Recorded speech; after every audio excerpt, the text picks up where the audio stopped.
The statements we're about to show you are from the Holy Coran, and is said to be the official, unchanged, pure word of God, revealed over 1400 years ago.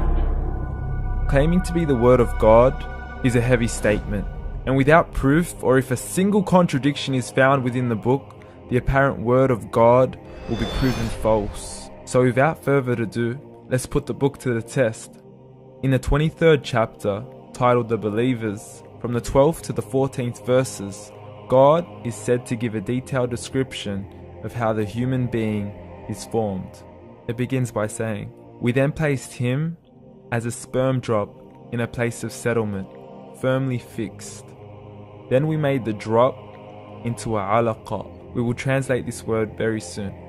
"And then we changed the alaqah into a lump. Then we made out of that lump into bones. And then we clothed the bones with flesh. Then we caused him to grow and come into being and attain the definitive human form." In the 21st century, we can now safely say that this verse is clearly describing the process of human development in correct chronological order.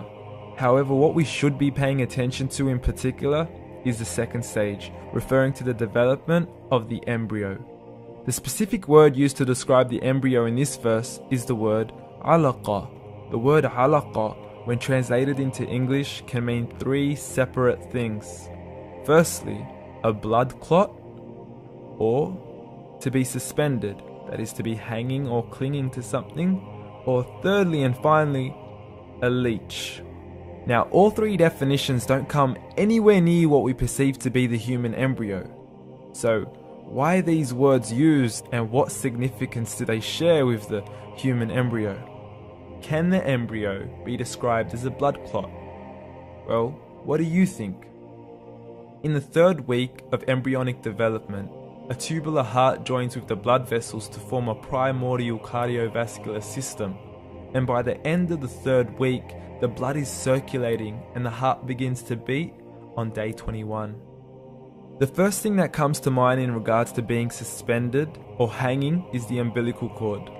But we can't use that example because we are simply referring to step 2, before the baby has even formed. But we now know today that the umbilical cord is formed from the connecting stalk. And the connecting stalk is formed as soon as the embryo is formed. The embryo's connecting stalk has even been described by John Allen and Beverly Kramer as an object to suspend the developing embryo in the extra-embryonic column.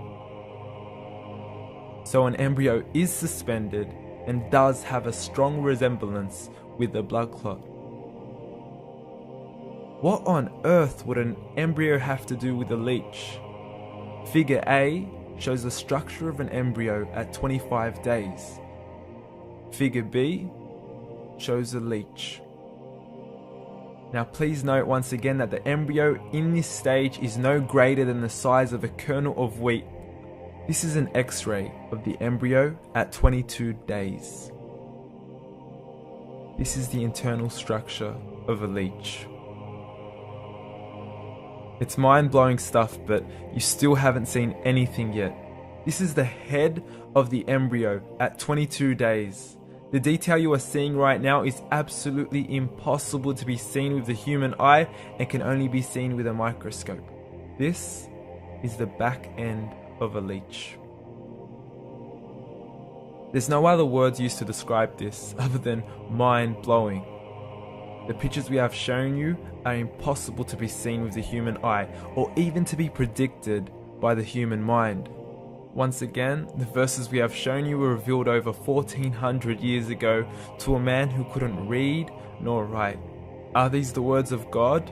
Descriptions of the human embryo in the Quran cannot be based on scientific knowledge in the 7th century. The only reasonable conclusion is that these descriptions were revealed to Muhammad from God, from God, from God, from God, from God.